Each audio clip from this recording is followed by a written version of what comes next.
Hey, good morning.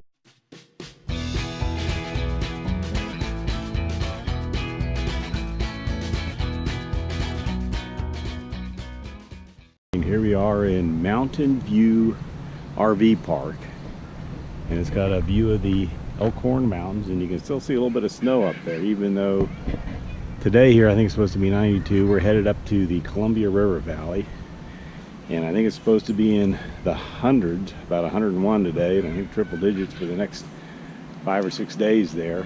Some of the hottest weather they've had in a while around here, so we'll see how it goes. But we only got 100 miles to do today, so like that, and we're just kind of wrapping up, finish emptying all the tanks, get everything flushed out, put a little water in the water tank, and we'll hook up and be ready to go.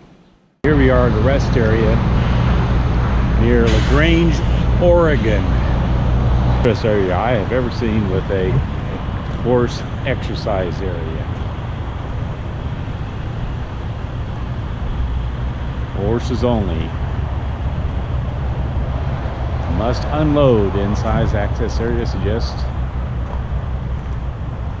lounge line to exercise horse. No horse outside fences. So they got this little fenced in area where you can come pull in your trailer and exercise your horses. We are in Oregon. We are close to Dead Man's Path. Rest stop, and unfortunately we don't believe that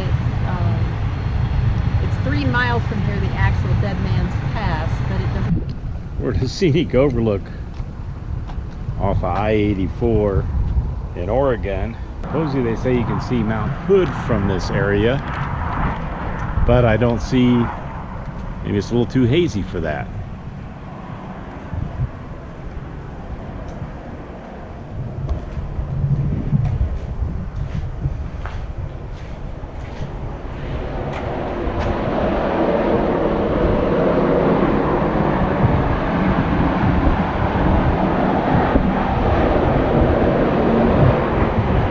But they do warn, and you can see the road down there, that it's a 6% grade for about 6 miles.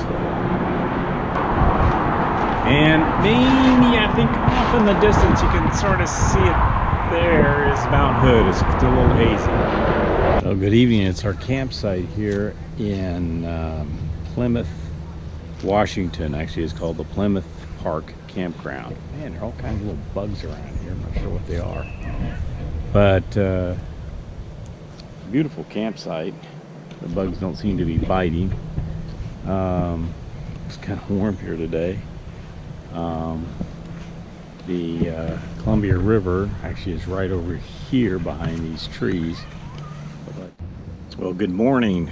Here we are. It's I think our second day. Well, I know it's our second day here at Plymouth Park Campgrounds, Corp of Engineers campground. Lovely campground.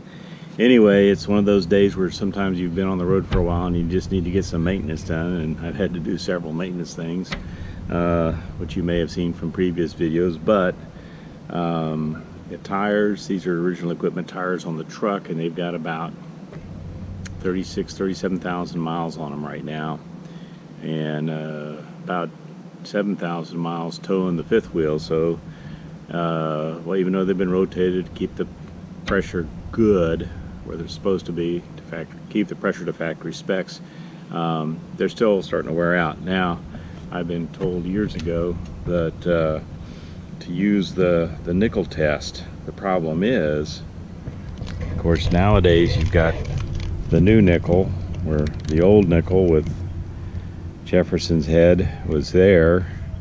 Supposedly the distance between there and the top of his head is about 1/16 of an inch or 2/32. But the new Jefferson also has a little different haircut, it looks like. Anyway, the distance isn't quite the same. Now, my one uncle was a little less, he was a little bit more frugal, so he used the penny, and the penny still looks to be the same, so I'm going to use the penny test. As we can see,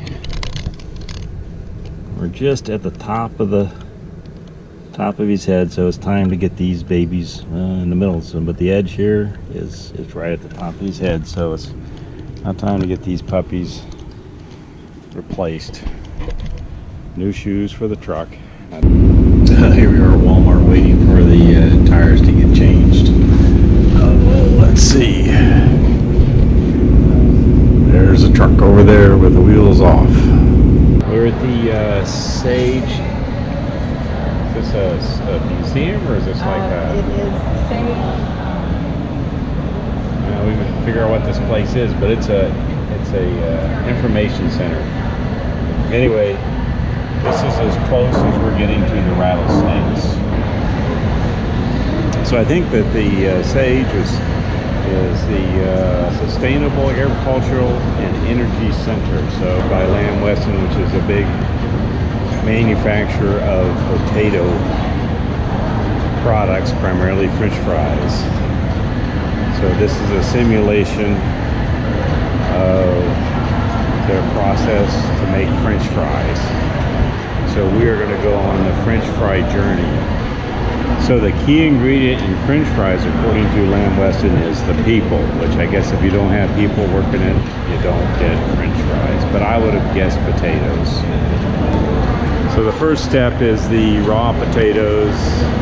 They get washed and tumbled, and then they go to a sorter, which sorts them by size and quality. Then they go to the peeler, the slicer, twist cutter, the inspection sorting machine, potato fryer, got the seasoning, freezer, and then packaging. I think we're going to go on a balloon ride here. And Dan's not with us. No.